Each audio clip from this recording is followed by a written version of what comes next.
Nararamdaman mo ba na ang iyong spiritual journey ay umiikot lang sa paulit-ulit na routine? May mga ginagawa kang activity para sa Diyos, pero alam mo sa puso mo na may mga bagay ka pa na hindi mo talaga maibigay ng buo sa Kanya. Maaaring hindi mo na matandaan yung araw o taon na kung saan ikaw ay mainit na mainit pa sa Panginoon. Dati, excited na excited ka basahin ng Bible, gustong-gusto mo mag-google ng panahon para makausap ang Diyos at palagi ka naghahanap ng opportunity para mag-serve kay Lord. Excited ka din kapag Sunday. Talagang gustong-gusto mo kumain ng spiritual na pagkain na ibibigay niya para sa iyo. At talagang mainit na mainit ka ipahayag sa iba yung mabuting balita. Kaya lang, dumaan yung mga panahon, unti-unting nawala yung kagutuman na iyon sa Diyos. Nagkaroon ka ng mga distraction, o kaya nagkulang ka na sa disiplina. Naging busy ka sa ibang bagay at yung init na yon ay nawala. At actually, hindi mo nga alam na ikaw ay naging maligamgam sa Diyos. Iniisip mo lang na talagang ganito, normal lang ito kasi ang buhay ay masyadong demanding. Maraming kailangang asikasuhin at gawin. I'm sure maiintindihan naman ito ng Diyos. At isa pa, babalik din naman ako kapag naging maayos na ang lahat. Kaya lang alam mo kaibigan, yung pagiging maligamgam, yung nasa gitna ka lang, hindi masasabi na hindi mo kilala si Lord. Pero hindi naman masasabi na malapit ka sa Kanya. Eksakto lang o tama lang o katamtaman lang ang binibigay mo sa Kanya. Kaibigan, hindi ito nakakalugod sa Diyos. Mahal ka ng Diyos at ayaw niya mapahama ka. Kaya't hindi niya ito tolerate sa buhay mo. Sa halip ay bibigyan kanya ng babala upang magbago. Tingnan mo, sabi niya sa pahayag 3:15-16, alam ko mga ginagawa mo. Alam ko hindi ka malamig ni mainit. Mabuti pa sana kung ikaw ay malamig o mainit. Ngunit dahil ikaw ay maligamgam, hindi mainit ni malamig, isusuka kita. Narealize ko, alam ng Diyos ang iniisip natin, ang ginagawa natin at ang laman ng puso natin.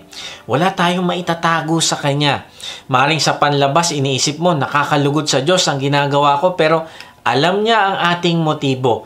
Alam niya ang ating puso. At dito sa talata na ito, sabi niya sa church ng Laodicea, alam ko mga ginagawa mo, hindi ka malamig ni mainit. Ang ibig sabihin ay ang taong ito ay maligamgam.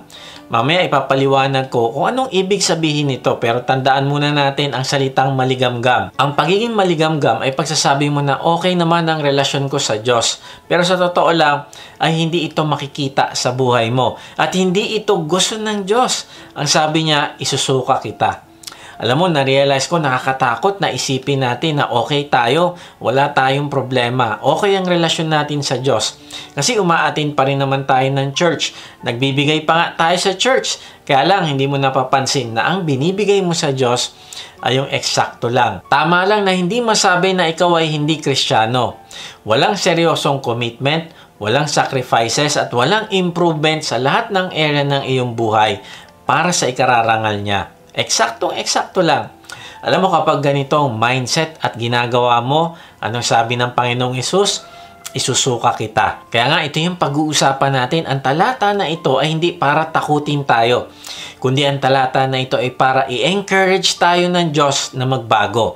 Na ipaalala sa atin na alam ng Diyos ang lahat ng ginagawa natin at kailangan nating suriin ang ating sarili kung tayo ba ay maligamgam o hindi.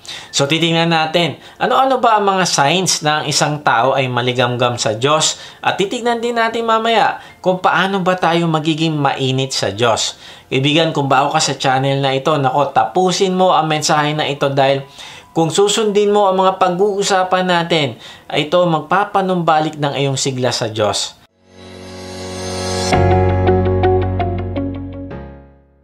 Magandang araw muli mga ka-Wodji. Salamat sa Diyos sa inyong pagsubaybay sa mga mensahe ng ating Diyos dito sa ating vlog na may bagong upload every Sunday 6 p.m.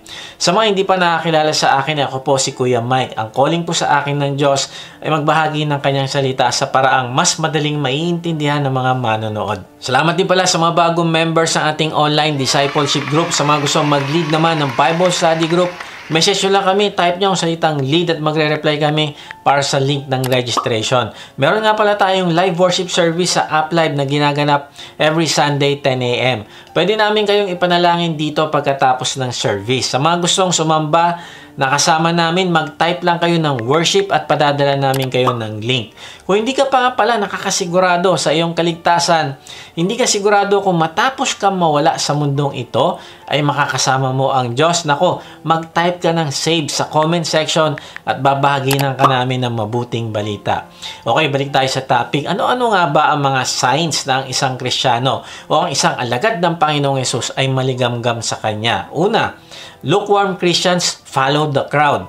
Na-realize ko na isang lukewarm Christian sa gitna ng isang conflict ay mas pipiliin niya na paboran yung mga popular na paniniwala ng mga tao kaysa sa ipaglaban niya kung ano yung tama. Ang isang lukewarm na Kristiyano ay nais niya maging maganda ang tingin sa kanya ng church, pero gusto din niya na maging maganda din naman ang tingin sa kanya ng mundo.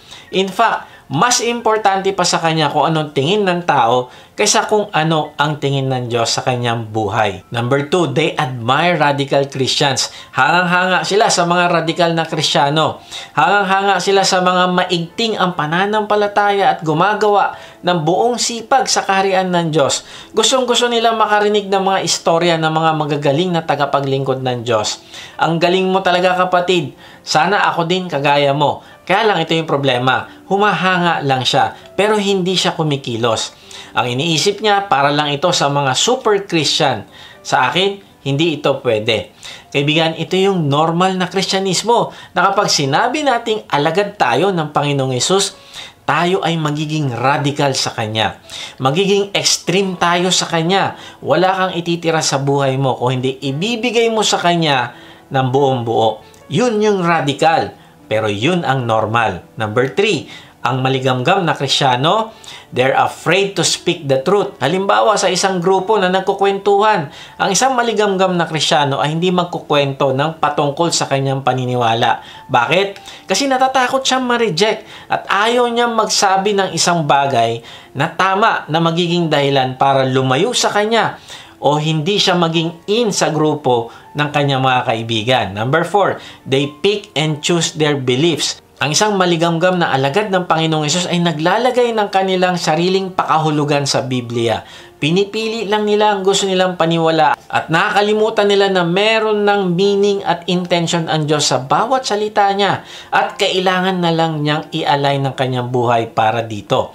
Kaya lang, siya ay namimili ng susundin. Ang pamimili ng susundin niya ay nakabase sa kung ano ang magbibigay sa kanya ng comfort. Hindi siya willing mag-adjust ng kanyang buhay ayon sa sinasabi ng Bible. Kung hindi, ang gusto niya ay ang mag-adjust ay ang salita ng Diyos para sa kanyang pansariling kagustuhan. Number 5, they often feel self-righteous. Nare-realize ko na kapag mas lalo kang nagpapasan ng iyong krus at kinikilala mo ang Panginoong Hesus araw-araw at nakikita mo yung katotohanan, ay mas lalo mong nakikita kung gaano kalaki ang kakulangan mo sa harap ng Diyos.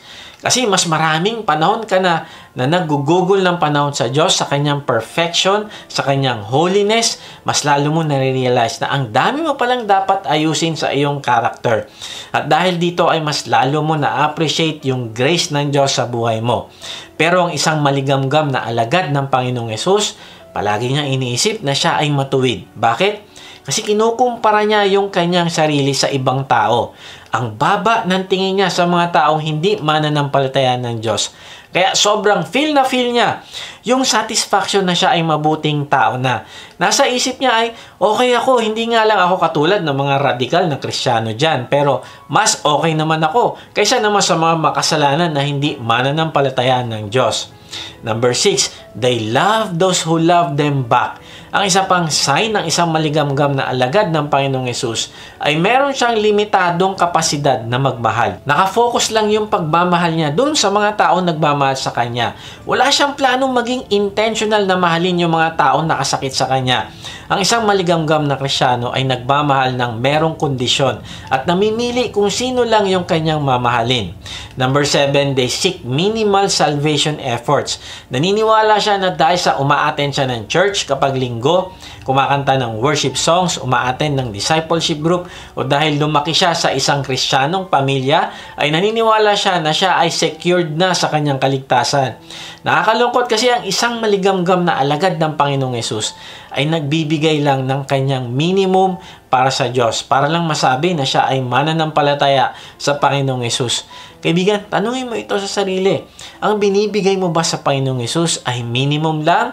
Ayaw na ayaw mo ibigay ang iyong maximum effort para kilalanin siya, mahalin siya at paglingkuran siya? Kaibigan, kung ganyan ka, questionin mo ang iyong pananampalataya. Ikaw ba ay talagang nanampalataya sa Panginoong Hesus? Number 8, their love for God has conditions. Ang maligamgam na Kristiyano ay mabilis magsabi na mahal niya ang Diyos ng buong puso, kaluluwa at lakas. Alam na alam niya yung tamang salitang gagamitin para mapaniwala niya ang ibang tao na siya ay talagang committed na mahalin ang Diyos. Kaya lang, kapag hindi na niya kaharap yung ibang tao, ay hindi ito nakikita sa kanyang personal na buhay. Naniniwala din siya na mahal niya ang Diyos, pero kapag tinawag naman siya ng Diyos at may ipapagawa ito sa kanya, ay meron siyang kondisyon palagi.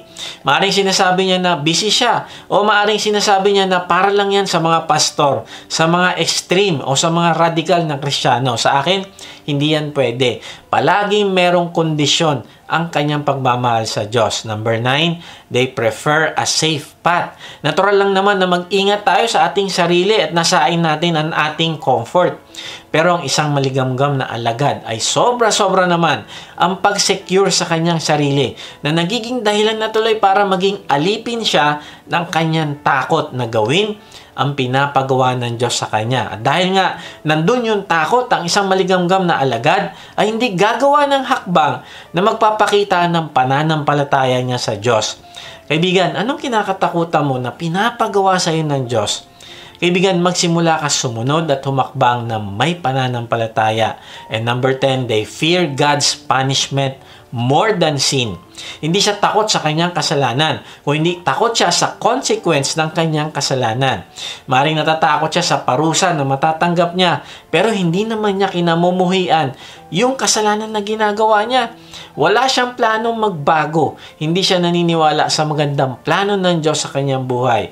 Kaya't wala siyang plano na talikdan ng kanyang kasalanan. Kaibigan, marami pang signs ang isang maligamgam na alagad ng Panginoong Hesus. Gaya ng iba ang buhay niya pag linggo at iba ang buhay pag weekdays. Ang mga kaibigan niya ay hindi alam na siya ay Kristiyano. Ang maligamgam na Kristiyano ay hindi rin nagbabasa ng Bible araw-araw. Hindi rin nananalangin o nakikipag-usap sa Diyos araw-araw. O maaring umaattend lang siya ng church dahil nandun yung kanyang mga kaibigan. Kaibigan, kulang tayo sa oras para sabihin ko lahat ng signs ng maligamgam na Kristiyano. Pero suriin mong mabuti ang iyong sarili dahil nagbibigay ng warning ang Panginoong Hesus. Na-realize ko na ang pinaka-worst na condition ng isang Kristiyano ay ang maging maligamgam. Bakit? Kasi akala mo okay ka, pero hindi pala. Akala mo matuwid ka, pero hindi pala sa harap ng Diyos. At ang sabi ng Panginoong Hesus, isusuka ka niya kapag hindi ka nagsisi at nagbago. So, paano ba ang gagawin natin upang manumbalik ang ating init sa Diyos? Meron lang tayong 3 point na pag-uusapan ngayon. Ang ating acrostic ay ARC. A-R-C. A is act on the Word of God. R, reject worldly affection. And C, choose to repent now. So, number 1, paano ka makakawala sa pagiging maligamgam? Act on the Word of God. Or B, doer of the Word. And not just hearer. Balikan natin yung talata. Sabi sa Pahayag 3:15-16, alam ko ang mga ginagawa mo. Alam kong hindi ka malamig ni mainit. Mabuti pa sana kung ikaw ay malamig o mainit. Ngunit dahil ikaw ay maligamgam, hindi mainit ni malamig, isusuka kita. Medyo nakaka-confuse ang talata na ito kasi maaaring inisip mo na yung mainit ay masipag na masipag talaga sa Diyos at yung malamig ay walang pakialam sa Diyos. At dahil dito, nagtataka ka kung bakit naman sasabihin ng Panginoong Hesus na dapat maging mainit o malamig na lang ang isang alagad. Yung mainit ay naiintindihan mo na mabuti, pero yung malamig, nagugustuhin ng Panginoong Hesus kaysa maging maligamgam ay hindi mo matanggap. Kaibigan, para mas maintindihan natin kung anong ibig sabihin ng malamig o mainit sa talata, ay tingnan natin yung background ng church ng Laodicea. Siya ay kilala sa kanilang maligamgam na tubig. Mahirap ang supply ng tubig kasi sa kanila, kaya kumukuha lang sila ng tubig sa kalapit na bayan. Sa northern part ng Laodicea ay naroon ang Hierapolis at sa southeast naman ng Laodicea ay naroon naman ang bayan ng Colossae. Kilala ang Hierapolis sa pagkakaroon nila ng hot spring Yung hot spring na ito ay masarap inumin at ipangligo. Ito din ay medicinal at therapeutic. Ito namang Colossae ay kilala sa kanilang malamig na tubig na napakasarap inumin. Now, dahil sa mahirap ang tubig sa Laodicea, ay kumukuha sila ng tubig mula sa Hierapolis. Kaya lang, dahil sa ang layo nito ay 11 kilometers, yung mainit na tubig na dumadaloy sa aqueduct mula Hierapolis papuntang Laodicea ay napakahaba at unti-unting lumalamig ang tubig na dumadaloy sa kanya hanggang sa pagdating sa kanya ay maligamgam na ito. Hindi na ito masarap ipangligo o yung medicinal properties niya ay wala na rin at wala na itong gamit sa kanila. Useless na ito. Tapos, hindi naman siya lumamig ng gusto na masarap ding inumin sana, gaya ng tubig sa Colossae. Kaya nga, nung sinabi ng Panginoong Hesus na kayo ay lukewarm o maligamgam, alam na alam nila ang ibig sabihin ng Panginoong Hesus. Ang ibig sabihin ay useless ang kondisyon nila. Kaya sabi ng Panginoong Hesus, sana naging mainit ka na lang kasi mapapakinabangan ka.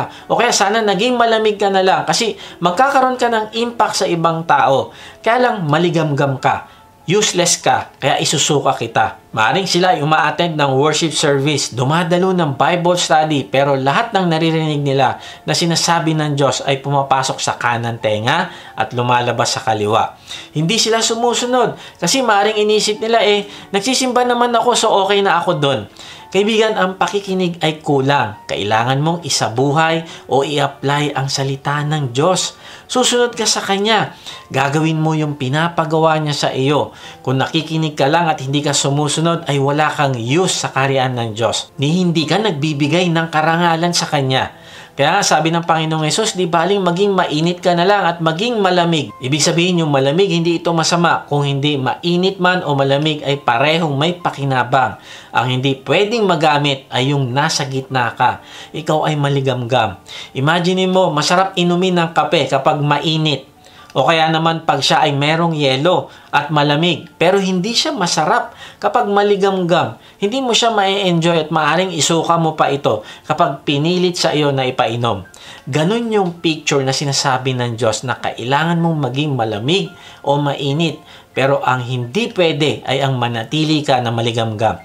Kaya nga na-realize ko yung ating pananampalataya ay patay kapag ito ay hindi kinakitaan ng pagsunod at pagkakaroon ng bunga ng mabubuting gawa sa buhay natin. Sabi sa Santiago 1:22-25, mamuhay kayo ayon sa salita ng Diyos. Sabi dito, mamuhay kayo ayon sa salita ng Diyos. Hindi sinabi na mamuhay kayo ayon sa sinabi ng iyong asawa o ang isang celebrity na napanood mo sa TV o sinabi ng isang TikToker sa iyo o sinabi ng boss mo o ng mga tao na gusto mong i-please sa buhay mo. Hindi yan ang sinabi dyan. Ang sinabi, mamuhay kayo ayon sa salita ng Diyos. Ang ibig sabihin, hindi ka lang makikinig sa salita ng Diyos kung hindi mamumuhay ka ayon sa kung ano ang napakinggan mo. Now, bakit kailangan mong gawin o i-apply sa buhay mong salita ng Diyos?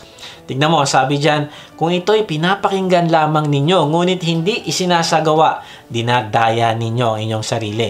Maring iniisip mo, nadadaya mo ang Diyos, sakto-sakto lang ang bigay ko. Hindi ko kailangan magpa-apekto sa Kanya o magpakaseryoso. Pag Sunday naman ay present ako sa church, hindi naman ako nangre-rape, hindi ako nagnanakaw, hindi ako nang-aagrabyado ng ibang tao. Okay ako. Kaibigan, kapag ganito yung ginagawa mo, hindi mo nadadaya ang Diyos. Kung hindi, ang dinadaya mo ay ang iyong sarili. Ang pinapahamak mo ay ang iyong sarili. Bakit? Kasi sabi sa Bible, hindi mo pwedeng dayain ng Diyos. Hindi mo pwede siyang linlangin. Kung anong tinanim mo, yun ang iyong aanihin. Kaya nga sabi ni Santiago dito, kung nakikinig ka lang, dinadaya mo ang iyong sarili. Parang sinasabi niya, kinakawawa mo ang iyong sarili.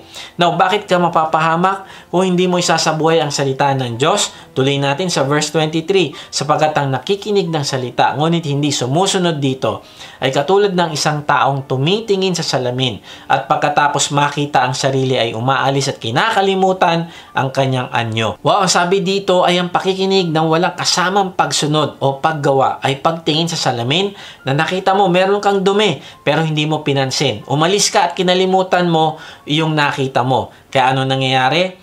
yung dumi na yon dadami, lalaki, hanggang isang araw ikakapahamak mo. Bakit? Kasi binigyan ka ng Diyos ng pagkakataon na makita mo ang iyong dumi sa iyong muka sa pamamagitan ng kanyang salita. Kaya lang wala kang ginawa, hindi mo ito binago, wala kang ginawang pagsunod. Kaya ano mangyayari? Walang mangyayaring pagbabago sa iyo, walang mangyayaring paglago. Hindi ka magagamit ng Diyos para sa kanyang kaharian. Kaibigan, anong saysay ng diploma kung hindi mo yan gagamitin para mag-apply ng trabaho? Anong saysay ng pera kung hindi mo yan gagamitin para ibili ng pangangailangan mo? Anong saysay ng wisdom kung hindi mo yan ia-apply? Anong saysay ng iyong faith o hindi mo yan isasabuhay? Anong saysay ng counseling sa'yo, tapos sarili mo pa din ang iyong sinusunod? Anong saysay ng Bible study kung hindi mo susundin at mapapakinabangan ng iyong pamilya? Anong saysay na sasabihin mo na ikaw ay follower ng Panginoong Hesus, pero hindi ka naman sumusunod all the way? Namimili ka lang kung saang area ng buhay mo ang isusunod mo sa salita ng Diyos. Pagdating sa opisina, pwede kang mag-compromise. Pagdating sa pagbabahagi ng mabuting balita, sasabihin mo, sa iba na lang, wag na ako. Pagdating sa pagmamahal ng walang kondisyon, sasabihin mo, ay maikli kasi yung aking pasensya sa mga taong nang-aabuso, kaya hindi para sa akin yan. Ang pagpapatawad, nako, hindi ko kaya yan.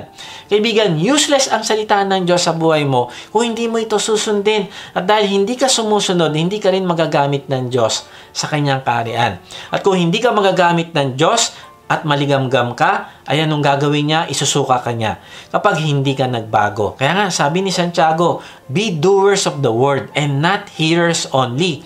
At huwag mong dayain ng iyong sarili. At sa kabaliktaran naman, kung isasabuhay mo ang salita ng Diyos, ang sabi sa verse 25, ang tao nang sasaliksik at nagpapatuloy sa pagsunod sa kautosang ganap na nagpapalaya sa tao, ang pagpapalain ng Diyos sa lahat ng kanyang gawain. Siya ang taong gumagawa at hindi siya katulad ng nakikinig lamang at pagkatapos ay nakakalimot. Ang sabi dyan, nagsasaliksik at nagpapatuloy. Ibig sabihin, hindi siya maligamgam. Tuloy-tuloy ang kanyang pagpapalago. Meron siyang consistency. Kinikilala niya ang Diyos at sinusunod ito sa kanyang buhay. At kahit anong sabihin ng Diyos, gagawin niya. Dahil ito ang magbibigay ng glory sa Diyos. At yung tao na ito, tingnan mo, ano sabi dyan? Pagpapalain ng Diyos sa lahat ng kanyang gawain. Bakit? Kasi siya yung taong gumagawa at hindi siya katulad ng nakikinig lamang at pagkatapos ay nakakalimot. Kaibigan, gusto mo bang pagpalain ka sa lahat ng iyong gawain? Act on the Word of God. Sundin mo ito. Pakinggan mo mabuti at huwag mong kalimutan na sundin. At ang pangako ng Diyos, pagpapalain ka sa lahat ng iyong gawain. Kaya nga nakakatakot na ipanganak ka sa isang Kristiyanong pamilya. Ang nanay mo mananampalataya, ang tatay mo mananampalataya din. Linggo-linggo nasa church kayo at iniisip mo Christian ka na rin na matatawag. Kaya para sa'yo, minimum lang ang binibigay mo. Kaibigan, ngayon yung simula ng iyong pagbabago. Siguraduhin mo, nakikilalanin mo ang Diyos, na magkakaroon ka ng encounter sa Kanya. Gagawin mo ang lahat upang maging intimate ka sa Kanya. Sisiguraduhin mo na kasama siya sa lahat ng ginagawa mo sa iyong buhay.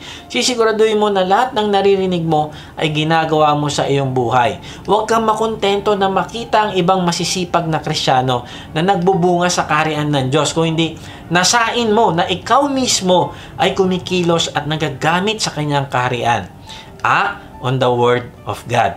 Maraming tao namamatay araw-araw at alam natin na babalik ang Panginoong Hesus anytime at kailangan nating gawin ang lahat para maibahagi sa kanila ang mabuting balita.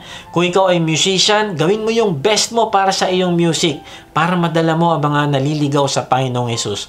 Kung ikaw ay writer, sumulat ka ng mga bagay na magdadala ng mga tao sa Panginoong Hesus. Kung nagtatrabaho ka sa isang opisina, ipakita mo sa kanila na ikaw ay iba sa pagmamahal, iba ka sa pagpapasensya, iba ka sa pagtulong, iba ka sa pagsunod sa Panginoong Hesus. Kung ikaw ay nasa iyong bahay, nasa iyong tahanan, ipakita mo sa mga kasamahan mo sa iyong tahanan na ikaw ay totoong alagad ng Panginoong Hesus na nagmamahal sa Diyos. Kung ikaw ay nasa iyong tahanan, pangunahan mo ang iyong pamilya sa iyong devotion upang makilala nila ang Panginoong Hesus. Kaibigan, huwag mo lang itong pakinggan, kung hindi, gawin mo ito simula ngayong araw na ito. Now, paano ka magiging doer of the word? A. Be willing and available. Alam ko marami kang ginagawa, busy ka, pero kung gusto mo maging doer of God's Word, ay kailangan nating maging willing na ma-interrupt. Kailangan mong gawing available ng iyong sarili para sa pinapagawa sa iyo ng Diyos. Nabibless ako sa kapatid natin na si Michael De Los Santos, si Miggy. Sabi niya na kung merong pinapagawa sa kanya ang Diyos, ay ginagawa niya ito ng paraan. Dahil alam niya na kung ano man ang narinig niya o nabasa niya sa salita ng Diyos, ay ito ay mensahe ng Diyos sa kanya na dapat niyang i-apply sa kanyang buhay. Si Miggy ay isa sa ating online discipleship group leader. At itong taong ito ay napakasipag. Bagamat busy siya, meron siyang pamilya, meron siyang trabaho, pero ginagawa niya pa din ng kanyang sarili na available para sa kaharian ng Diyos. Sabi ni Martin Luther, "The kingdom of God does not consist in talk, but in power. That is in words and practice. God loves the doers of the word, in faith and love, and not the mere hearers, who like parrots have learned to utter certain expressions with readiness." Letter B, prepare to be uncomfortable. May pagkakataon na magkakamali ka. Pagtatawanan ka, ire-reject ka sa ginagawa mong paglilingkod sa Diyos. Pero huwag kang mapagod at manghina. Kung hindi, ituloy mo lang yan dahil tinuturuan ka ng Diyos na maging matatag at tinuturuan ka ng Diyos na i-deny mo ang iyong sarili alang-alang sa paglilingkod sa Kanya. Sabi ni John Wooden, "If you're not making mistakes, then you're not doing anything. I'm positive that a doer makes mistakes." Letter C, listen and love. Kaibigan, matuto kang makinig at magmahal sa mga taong dinadala ng Diyos sa iyo upang sila ay paglingkuran mo. Kahit anong dami ng nagawa natin sa ministry, pero kung hindi tayo natutong magmahal sa ating kapwa, ay baliwala ang lahat ng ating pagpapagal. Kung gusto mo maging doer ng salitaan ng Diyos, ay kailangan mo ding maging lover. Meron kang lumalagong pagmamahal sa Diyos at meron kang lumalagong pagmamahal sa kapwa. Number 2, paano tayo makakaiwas sa pagiging maligamgam? Reject worldly affection. Ihinto mo ang pagmamahal sa mundo kung gusto mong umalis sa pagiging maligamgam. Sabi sa Pahayag 3:17, sinasabi mong ikaw ay mayaman, sagana sa lahat ng bagay at wala nang kailangan pa, ngunit hindi mo nalalamang ikaw ay kawawa, kahabag-habag, dukha, bulag at hubad. Narealize ko ang pagiging maligamgam ng church ng Laodicea ay isang sintomas na mas malalang problema. Ano yung problema?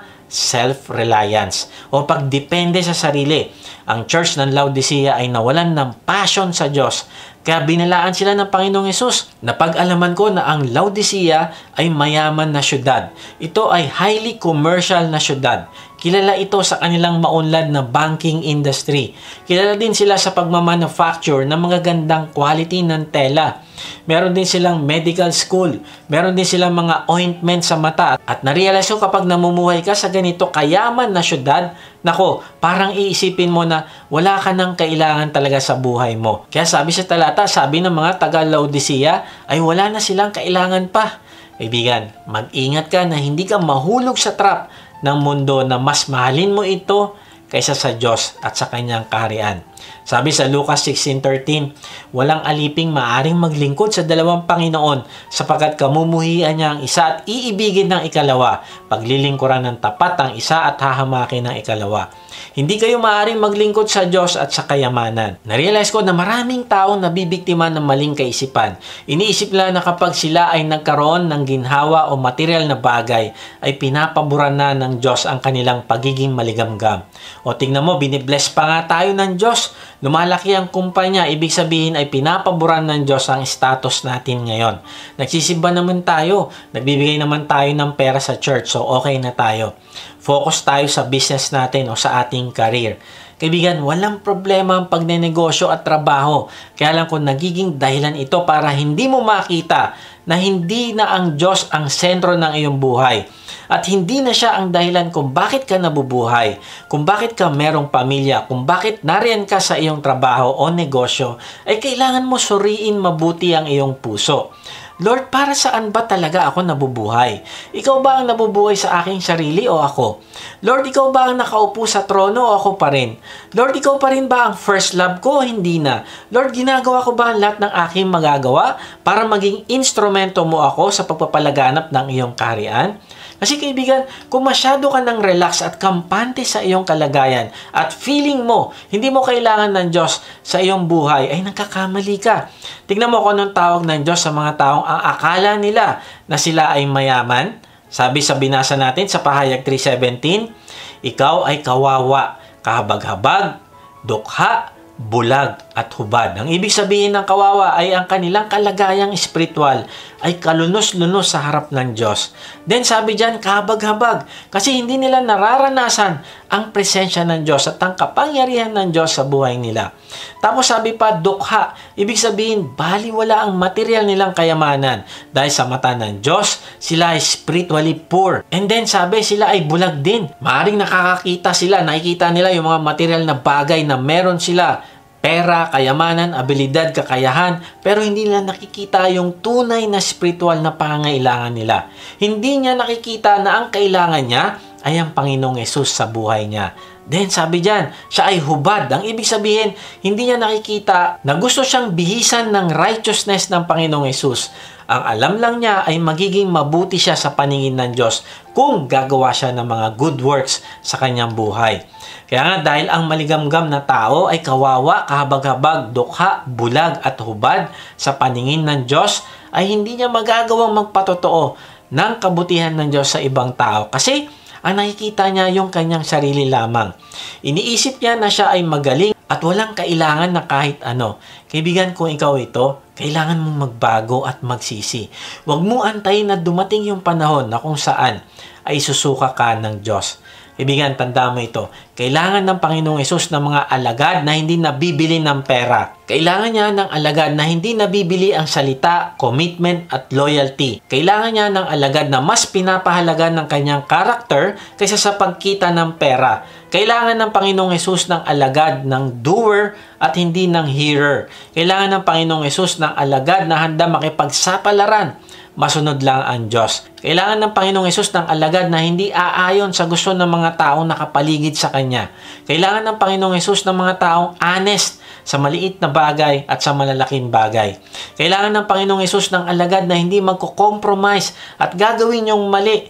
Kailangan ng Panginoong Hesus ng isang alagad na ang kanyang ambisyon ay hindi sa pansariling pagnanasa, kundi ang ambisyon niya ay ang tuparin ang purpose ng Diyos sa buhay niya. Kailangan ng Panginoong Hesus ng alagad na hindi nagsasabi, kasi ginagawa naman ng iba, kaya gagawin ko na lang. Kasi si ganyan, hindi rin naman sumusunod. Parehas lang kami. Kailangan ng Panginoong Hesus ng alagad na magiging totoong kaibigan, mapagmahal na D-group leader, faithful servant sa kahit anong sitwasyon pa ang pagdaanan niya sa kanyang buhay. Kailangan ng Panginoong Hesus ng mga alagad na hindi naniniwala sa pandaraya. Kailangan ng Panginoong Hesus ng alagad na hindi nahihiya na tayuan ng katotohanan at ipaglaban ito. Kailangan ng Panginoong Hesus ng alagad na kayang magsabi ng no kahit pa nga ang buong mundo ay nagsasabi ng yes. Kaibigan, ganito ang alagad na kailangan ng Panginoong Hesus. Kaya kaibigan, wag mong mahalin ng mundo, ibahin mo ang iyong pag-iisip. Sabi sa Romans 12:2, huwag kayong makiayon sa takbo ng mundong ito. Sa halip, hayaan ninyong baguhin ng Diyos ang inyong pag-iisip upang maunawaan ninyo ang kanyang kalooban. Sa gayon, magagawa ninyo kung anong mabuti, kalugod-lugod at ganap na kalooban ng Diyos. Kaibigan, ang sabi dito ay huwag kayong makiayon sa takbo ng mundong ito. Ang ibig sabihin ay hindi mo hahayaan ang sarili mo na maimpluwensyahan ng gawin ng mundo. Hindi mo hahayaan ang sarili mo na mahulma sa tradisyon, prinsipyo, kultura at masamang plano ng sanlibutan. Narealize ko ang mga pinagpapala ng Diyos ay yung mga taong binago nila ang kanilang pag-iisip at pagtrato sa maling gawin ng mundo. Kinamumuhian niya at iniiwasan ng pattern ng mundo. Ang kalooban ng Diyos ang sinusunod niya sa kanyang buhay. Kaya nararanasan niya ang perfect will ng Diyos. Sabi sa mga awit 1:1, mapalad ang taong hindi nakikinig sa payo ng masama at hindi sumusunod sa masama nilang halimbawa. Hindi siya nakikisama sa mga kumukutya at hindi nakikisangkot sa gawaing masama. Si Ernest Hemingway ay isang literary genius. Pero tingnan mo, sabi niya sa kanyang buhay, I live in a vacuum that is as lonely as a radio tube when the batteries are dead and there's no current to plug into. Grabe, sa kabila ng tagumpay ni Ernest Hemingway, sabi niya ay ang buhay niya ay parang isang radio tube na patay at walang kuryente. Sobrang lungkot ng buhay niya. Sa kabila ng siya ay hinangaan ng maraming tao, siya ay nagkaroon ng mga kilalang award sa buong mundo. Nakilala rin siya bilang isang matatag at matapang na lalaki dahil sa kanyang paghahunting ng mababangis na hayop. Nakilala rin siya sa dami ng kanyang mga sinulat na novel. Marami siyang pera, sagana siya sa relasyon. Ikinasal siya ng 4 na beses. Ang buhay niya ay walang restriction. Ginagawa niya kahit anong gusto niya. Pero alam mo, sa kabila nito, isang araw ay binaril niya yung kanyang ulo ng isang shotgun.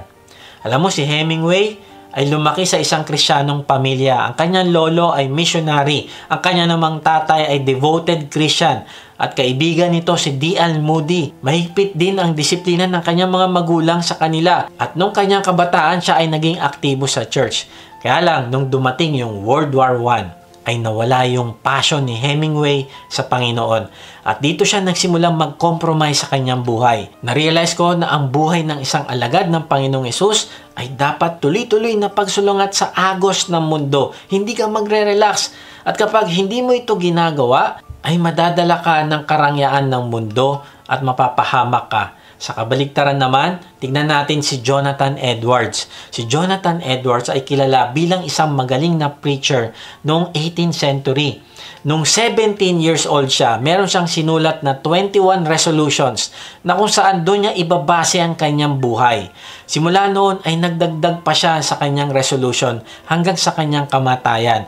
At inabot nga ito ng 70 resolutions. At ang nakakamangha dito sa kanyang resolution ay doon sa ibabaw nung kanyang resolution, merong nakalagay doon. Sabi doon, being sensible that I am unable to do anything without God's help.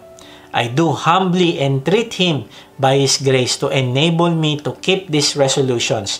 Remember to read over these resolutions once a week. Grabe, linggo-linggo babalikan niya yung kanyang resolution at susuriin niya kung nagagawa niya ba ito o hindi. Hindi siya basta gumawa ng resolution na ang nasa isip niya ay maaari niya itong putulin anytime pag nahirapan siya. No, hindi niya ito ginawa. Kung hindi, sinisigurado niya na kung ano man ang isusulat niya doon sa resolution niya, ay talagang tatapusin niya ito, gagawin niya ito. At habang ginagawa niya ito araw-araw, ay araw-araw din niyang hinihingi sa Diyos na tulungan siya na magbago at hindi umayon sa takbo ng mundo. At dahil dito, ang buhay ni Jonathan Edwards ay nakaapekto sa pagbabalik loob sa Diyos ng maraming tao sa Amerika. Kinilala ang kanyang preaching, ang kanyang mga sinulat na sermon noon at hanggang ngayon ay pinag-aaralan pa rin ito. Maraming buhay ang nabago dahil ginamit ng Diyos si Jonathan Edwards sa kanyang panahon. Siya ay naging presidente rin ng College of New Jersey.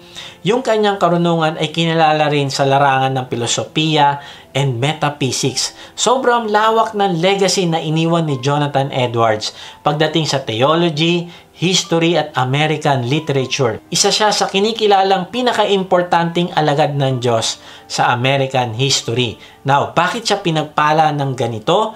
Dahil hindi siya umayon sa takbo ng mundo, nakagaya ni Hemingway. Araw-araw tinitignan niya ang kanyang buhay, kung siya ba ay naliligaw o hindi. Kaya nga sabi kanina sa awit 1:1, mapalad ang taong hindi nakikinig sa payo ng masama at hindi sumusunod sa masama nilang halimbawa. Hindi siya nakikisama sa mga kumukutya at hindi nakikisangkot sa gawaing masama. Ibig sabihin, inaalis niya ang kanyang sarili sa mundo at tinatahak niya ang direksyon patungo sa Diyos. Hindi siya lumiliko sa kaliwa, hindi siya lumiliko sa kanan. Kaibigan, gusto kang pagpalain ng Diyos. Gusto niya makawala ka sa pagiging maligamgam. Kaya simulan mong tanggihan ang sanlibutan. And lastly, number 3, paano ka iiwas na maging maligamgam? Choose to repent now. Pagsisihan mo ngayon ang iyong kasalanan at tumungo sa direksyon ng Diyos. Sabi sa pahayag 3:18-19, Kaya nga, ipinapayo kong bumili ka sa akin ng purong ginto upang ikaw ay maging tunay na mayaman. Bumili ka rin sa akin ng puting damit upang iyong isuot at matakpan ng nakakahiya mong kahubaran. Bumili ka rin sa akin ng gamot na ipapahid sa iyong mata upang ikaw ay makakita. Sinasaway ko't pinapalo ang lahat ng aking minamahal, kaya't maging masigasig ka, pagsisihan mo at talikuran ng iyong mga kasalanan. Dito sa talata ay may binigay na payo ang Panginoong Hesus para sa maligamgam na church ng Laodicea at ito'y mai-apply din natin sa atin. Sabi niya sa kanila, bumili ka sa akin ng purong ginto upang ikaw ay maging tunay na mayaman. Now, alam natin na mayaman yung mga taga-Laodicea, pero tinuturo ng Panginoong Hesus sa kanila na ang tunay na kayamanan ay manggagaling sa Kanya. Ang kailangan nila ay spiritual na kayamanan at hindi yung kayamanan ng mundo. Ang ibig sabihin ng purong ginto o yung spiritual gold ay yung buhay na mayaman sa pagmamahal, mayaman sa joy, mayaman sa peace, goodness, faith, assurance, confidence, mayaman sa security, mayaman sa hope. Kapag meron ka ng mga ito ay meron kang abundant life na sinasabi sa John 10:10. Ikaw yung totoong mayaman. Yung material possession hindi kaya magbigay ng love. Hindi kayang bumili ng joy. Hindi kayang mag-provide ng peace. At kung iniisip mo kailangan mo ang pera para sa kalusugan, oo, kailangan mo yan. Pero may limitasyon ang pwede niyang gawin. Kaibigan, hindi sa lahat ng pagkakataon maliligtas ka ng pera mo para ka maging healthy o para ka magkaroon ng mahabang buhay at sa kabaligtaran pa, makakaramdam ka ng emptiness at kalungkutan. Narealize ko ang totoong pangangailangan natin ay ang purong ginto. Kaya nga sabi ng Panginoong Hesus, kung mag-i-invest ka, huwag ka mag-invest sa material na bagay na nabubulok o nananakaw o nawawala. Kung hindi mag-invest ka doon sa kayamanan sa langit. Kasi ito mas kailangan mo. And then sabi ng Panginoong Hesus, bili kayo sa akin ng puting damit. Tandaan natin na ang Laodicea ay kilala sa kanyang magagandang tela at damit. Ang sinasabi ng Panginoong Hesus sa kanila ay kahit gaano karami ang magaganda nilang damit, ay nakahubad pa rin sila sa paningin ng Diyos. At kailangan nila ng spiritual clothing para yung kahihiyan ng kahubaran nila ay hindi ma-expose. Maaaring suot mo ay mamahaling damit, alahas, signature bags, shoes at iba pa. Kaibigan, sa paningin ng Diyos ay hubad ka at nakakahiya kung ikaw ay maligamgam. Kaya anong payo ng Panginoong Hesus? Kailangan mong isuot yung katuwiran ng Panginoong Hesus, yung righteousness niya. Isabuhay mo ito, ipakita mo na siya talaga yung nananaan sa buhay mo. Ang ibig sabihin nito ay lalakad ka sa kapamaraanan ng Diyos. Tutuwirin mo ang iyong likong landas. And then sabi ng Panginoong Hesus, bili kayo sa akin ng gamot na ipapahid sa iyong mata upang ikaw ay makakita. Tandaan natin na ang syudad na ito ay kilala sa kanilang medical school na magaling sila sa panggagamot sa mata. Meron silang mga gamot na ginawa para dito. Pero sinasabi ng Panginoong Hesus sa kanila, kahit gaano kayo kagaling gumawa ng gamot sa mata, ay hindi nito kayang gamutin yung kabulagan ninyo sa kadiliman. Bakit? Kasi hindi nila nakikita ang totoong liwanag. Ang Panginoong Hesus, ang nakikita nila ay ang mundo at kaaliwan nito at hindi nila nakikita na sila ay nasa kadiliman. Hindi nakatuon ang paningin nila sa Panginoong Hesus. Kaya nga sabi ng Panginoong Hesus, kaya't maging masigasig ka at pagsisihan mo at talikuran ng iyong mga kasalanan. Now, sinaway ba sila ng Panginoong Hesus dahil namumuhi ito sa kanila? Hindi. Sabi sa verse 19, sinasaway ko at pinapalo ang lahat ng aking minamahal. Grabe, ganito ka-gracious ang Diyos sa ating lahat. Oo, nagkamali ka at ngayon nakita mo na ikaw ay maligamgam. Pero hindi galit ang Diyos sa iyo kung hindi nalulungkot siya sa kasasapitan mo o hindi ka magbabago. Kaya bago ka pa tuluyang mawasak at mapahamak, ay ngayon pa lang kahit masakit, didisiplinahin ka ng Diyos upang makita mo ang pangangailangan mong magbago. Now, paano ba tayo magre-repent? Una, kailangan natin ng kalungkutan, buhat sa Diyos o godly sorrow. Sabi sa 2 Corinthians 7:10, sapagkat ang kalungkutang buhat sa Diyos ay nagbubunga ng pagsisisi at pagbabago tungo sa kaligtasan. Ngunit, ang kalungkutan dulot ng mundo ay humahantong sa kamatayan. Sabi rito, yung kalungkutang buhat sa Diyos ay nagbubunga ng totoong pagsisisi. At yung pagsisisi na yon ay nagbubunga ng kaligtasan. Maaari kasing nalungkot lang ang isang tao dahil nahuli o nalungkot lang dahil merong consequence pero wala kang balak magbago. At ito yung humahantong sa kamatayan. Ang sinasabi sa kalungkutang buhat sa Diyos ay magdadalamhati ka sa iyong kasalanan at yung kasalanan na iyon ay magiging burden o kabigatan sa iyo na ayaw mo nang dalhin. Lord, bigat na ako dito. Ayoko na rito. Kinamumuhian ko ito. Yun yung inaantay ng Diyos sa iyo, yung ganong pagkamuhi sa kasalanan. Noong nagkasala si David ng adultery, ipinakuha niya si Bathsheba at sinipingan ito at sa bandang huli ay pinapatay niya ang asawa ni Bathsheba.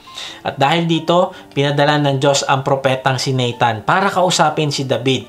At nagkwento si propeta Nathan ng isang kwento na ikinagalit ni David. Sabi niya, dapat sa taong yan parusahan. And then sabi ni prophet Nathan, David, ikaw yung taong yan. At sinabi ni Nathan, yung pinapasabi ng Diyos sa kanya. Alam mo, ang ginawa ni David, inamin niya yung kanyang kasalanan. Sabi sa 2 Samuel 12:13, sinabi ni David kay Nathan, nagkasala ako kay Yahweh.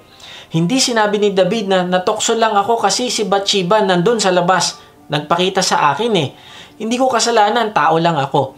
Hindi ganun yung sinabi ni David. Nakakalungkot, minsan, ganun din tayo, sinisisi natin ng ibang tao o sitwasyon sa ating kasalanan. Asawa ko kasi hindi pa nagbabago kaya ganun din ako. Gusto ko kasi sabay kami mag-asawa, nalalapit sa Diyos. Pero dahil hindi siya lumalapit sa Diyos, hindi ako makapag-umpisa. Yung tatay ko kasi masamang impluensya kaya ako ganito. Hindi ako na-promote kasi yung kasama ko sa trabaho bad influence sa akin. Hindi ako nakapagtrabaho mabuti kasi masyadong demanding ang aking boss. Hindi niya na-appreciate yung aking mga effort. Nasira ang relasyon naming mag-asawa kasi hindi niya ginagawa yung ina-expect ko sa kanya. Hindi ako naging mabuting magulang kasi yung mga anak ko sobrang sasama naman talaga eh.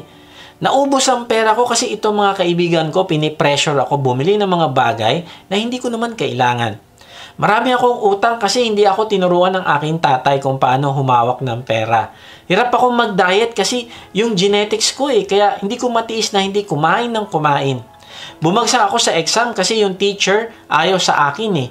Pinipersonal niya ako. Hindi ako nagtitiwala sa iba kasi naranasan ko na traidorin ako. Palagi ako nasa bad mood kasi yung pamilya ko nakakairita. Hindi ako masaya kasi unfair ang buhay. Unfair si Lord.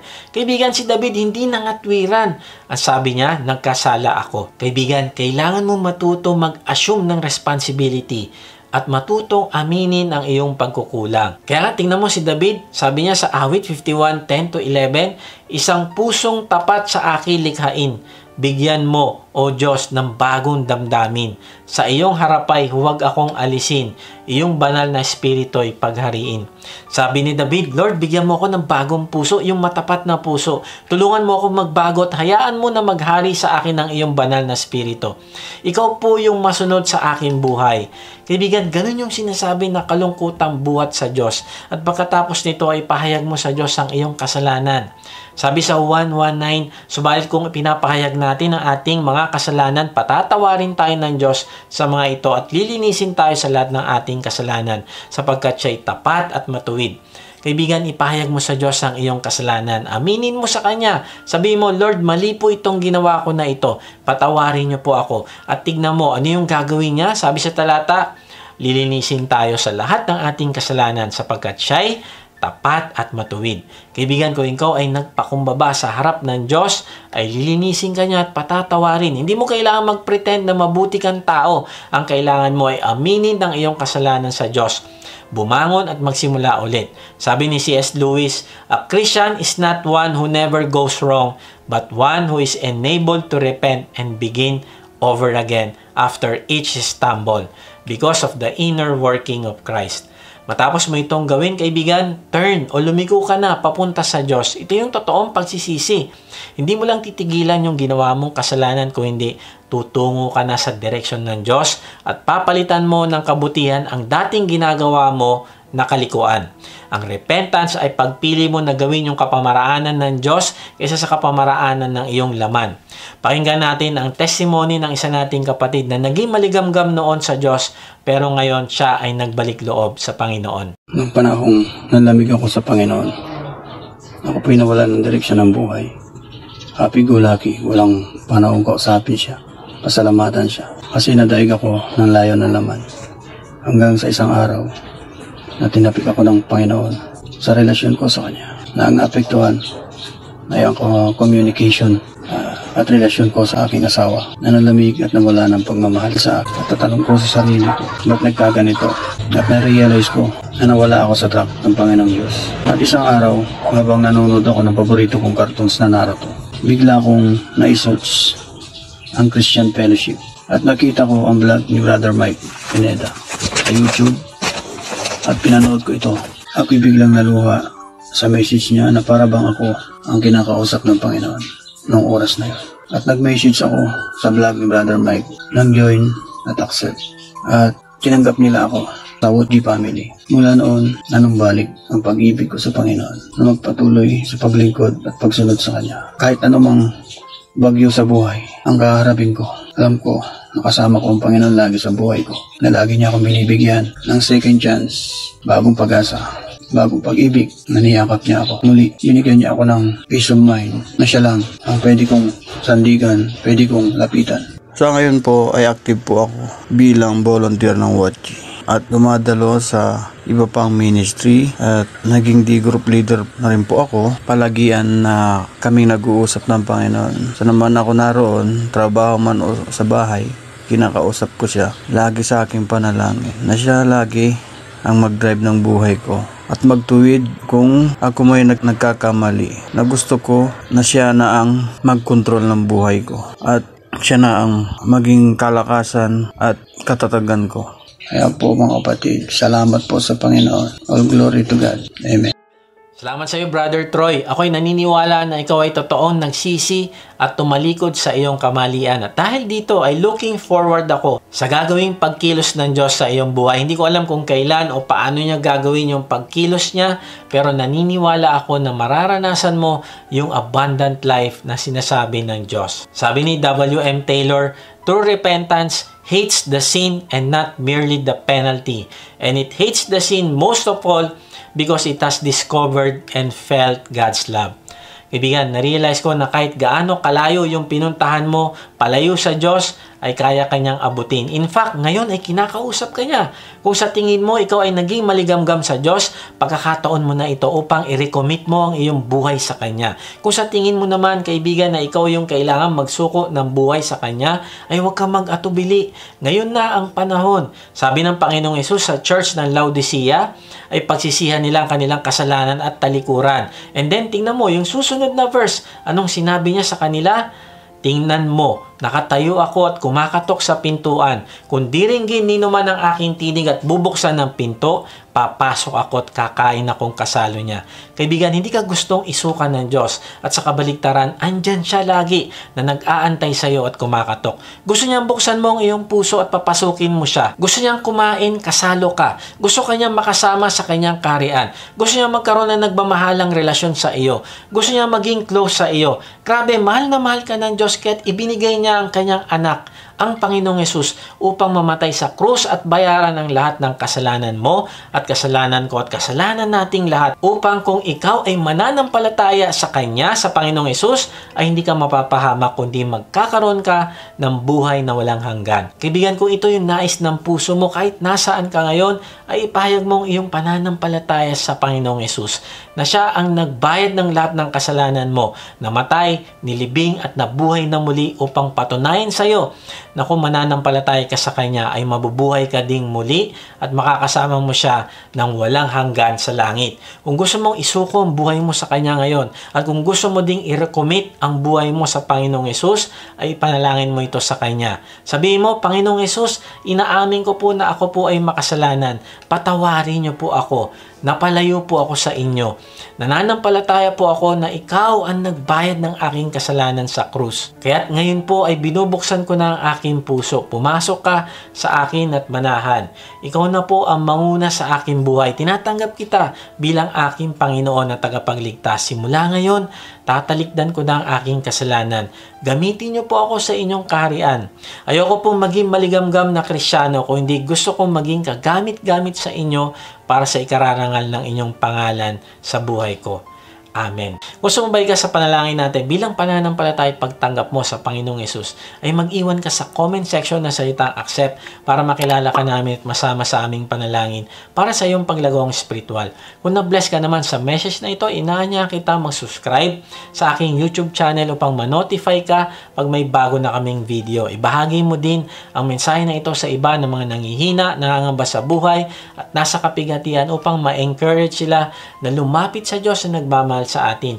Kung gusto mo namang mas makilala pa ang Diyos, ay sumama ka lang sa aming online discipleship group. Type mo lang salitang join sa comment section.